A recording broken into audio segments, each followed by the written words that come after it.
UPSC की परीक्षा को लेकर उसके विभिन्न आयामों पर चर्चा, उसका कुछ हिस्सा मैं आपके साथ साझा करूंगा, शेयर करूंगा। बाकी हमारे मित्र लोग भी आपके साथ कुछ ना कुछ अपने विचार को शेयर करेंगे।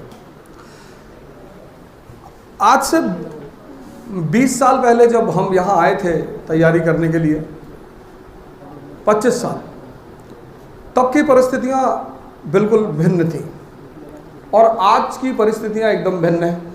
परीक्षा प्रणाली भी परिवर्तित हो चुकी है। हमारे समय में एक जीएस का पेपर होता था, एक सब्जेक्ट का पेपर होता था। इससे मेरा हिस्ट्री था सब्जेक्ट। अब आपके समय में क्या है कि एक जीएस का पेपर है, एक सीसेट है। इस बार का जो रिजल्ट आया तो आपने देखा होगा कि बड़े सारे ऐसे स्टूडेंट, एस्पिरेंट, जिनका पिछली बार सिलेक्शन हो चुका था, वो भी फेल कर गए। सीसेट ने इतनी ज़बरदस्त प्रतिस्पर्धा को बढ़ा दिया है। जीवन तो युद्ध ही है नहीं है। इसीलिए गीता की रचना हुई। जितने भी धर्म ग्रंथ हैं वो इस युद्ध के ही केंद्रित हैं सारे। वो बाइबल हो, वो कुरान हो, वो गीता हो, वो आदि ग्रंथ हो, सारे धर्म ग्रंथ का जो मूल बिंदु है, वो है युद्ध। अब वो धर्म युद्ध हो या कर्म युद्ध हो, वो सब युद्ध है। गीता भी किस चीज का वर्णन है? युद्ध का। और लड़ना सबको है। इस संसार में ऐसा कोई व्यक्ति नहीं है जिसको उस युद्ध में भाग नहीं लेना है। ऑप्शन ही नहीं है ही नहीं। अगर आप ये सोचते हैं कि कोई ऐसा रास्ता मिल जाता है कि हमें इस युद्ध में भाग ना लेना, वो है ही नहीं। ऑप्शन है ही नहीं। आप नहीं लड़ेंगे तो आपको पकड़ के लड़ाया जाएगा, घसीट कर। आप सोच करके देख लीजिए। अगर आप सोचते हैं कि यार यूपीएससी की तैयारी नहीं करेंगे तो जीवन से संघर्ष खत्म हो जाएगा, या यूपीएससी की तैयारी करके आईएएस बन जाएंगे तो जीवन से संघर्ष खत्म हो जाएगा, दोनों बातें नहीं है। संघर्ष तो खत्म होगा ही नहीं। ये पहला बात जो मैं आपसे शेयर करना चाहता था कि संघर्ष तो खत्म होगा ही नहीं। जो लोग आईएएस बन गए, आपके सीनियर्स होंगे, आपके परिवार के लोग होंगे, कई सारे आपके परिचित होंगे, उनसे पूछिए आप, संघर्ष खत्म हो गया? संघर्ष जारी है और बढ़ गया। तो जब एक चीज स्पष्ट हो गई कि संघर्ष जीवन में नहीं खत्म होने वाला, तो फिर संघर्ष किया कैसे जाए? 3 रास्ते हैं। बड़े प्रमुख पात्र हैं तीनों। एक रास्ता है दुर्योधन का। वो रो रो के संघर्ष हो रहा है, गुस्से में संघर्ष हो रहा है, जिद में संघर्ष हो रहा है। यानी ये सारी प्रवृत्तियां जिसके अंदर होंगी, कौन कौन सी? क्रोध। मामा जी, अरे रुक जा,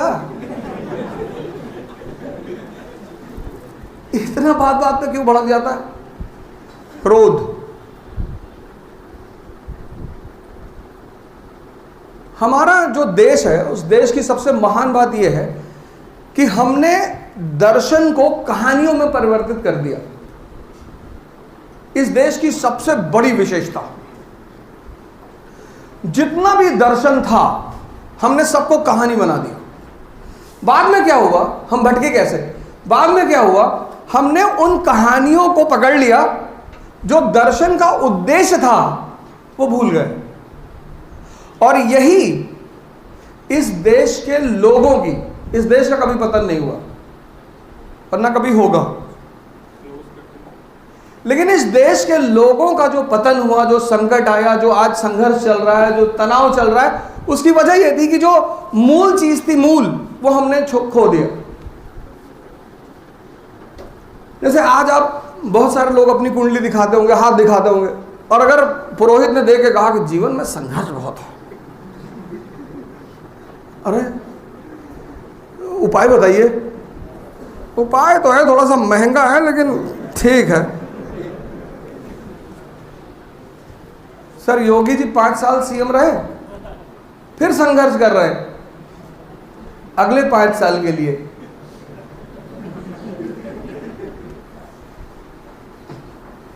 नहीं कर रहे हैं? कर ही रहे हैं।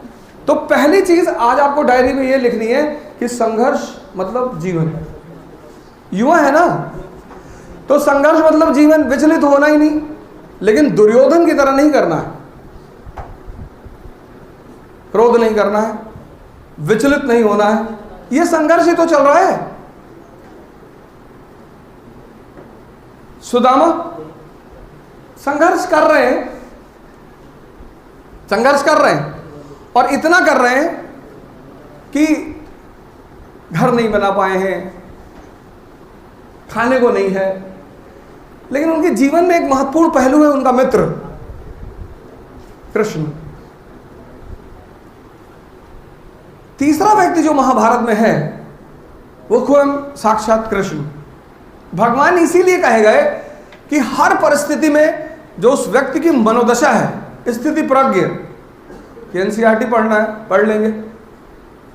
आप में से कितने लोग पिछले 2 साल से तैयारी कर रहे हैं? ईमानदारी से बताइएगा। 3 लोगों की इज्जत नहीं होती, एक सन्यासी, एक भिखारी और एक स्टूडेंट। अगर आपने इज्जत की चिंता की तो आप गए।